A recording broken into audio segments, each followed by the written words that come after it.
অজানাকে জানা এবং অচেনাকে চেনার মতো একটি অনুষ্ঠান হলো মন কি বাত।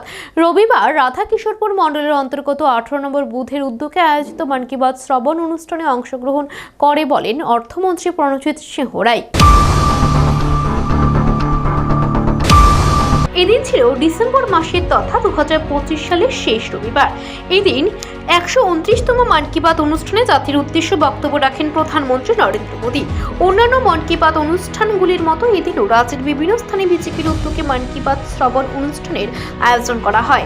রবিবার রাধা কিশোরপুর মণ্ডলের অন্তর্গত 18 নম্বর বুথের বিজেপির উদ্যোগে প্রধানমন্ত্রী নরেন্দ্র মোদীর মন কি বাত শ্রবণ অনুষ্ঠানের আয়োজন করা হয়। এই অনুষ্ঠানে উপস্থিত ছিলেন রাধা কিশোরপুর বিধানসভা কেন্দ্রের বিধায়ক তথা রাজ্যের অর্থমন্ত্রী প্রণজিৎ সিংহ রায়। এছাড়াও উপস্থিত ছিলেন মণ্ডল সভাপতি সানি সাহা, দলীয় কার্যকর্তা এবং কর্মী সমর্থকরা। প্রধানমন্ত্রীর মন কি বাত অনুষ্ঠান শেষে জনগণের সাথে মত বিনিময় করেন মন্ত্রী প্রণজিৎ সিংহ রায়। এলাকার বিভিন্ন সমস্যা, সুযোগ সুবিধা এবং অসুবিধার বিষয়গুলি সাধারণ মানুষ মন্ত্রীর কাছে তুলে ধরেন। এই মন কি বাত অনুষ্ঠান প্রসঙ্গে অর্থমন্ত্রী প্রণজিৎ সিংহ রায় জানান, অজানাকে জানা এবং অচেনাকে চেনার একটি অন্যতম অনুষ্ঠান হচ্ছে এই মন কি বাত অনুষ্ঠান। প্রতি মাসের শেষ রবিবারে প্রধানমন্ত্রী নরেন্দ্র মোদী দেশের বিভিন্ন স্থানের ঘটনা আমাদের সামনে তুলে ধরেন।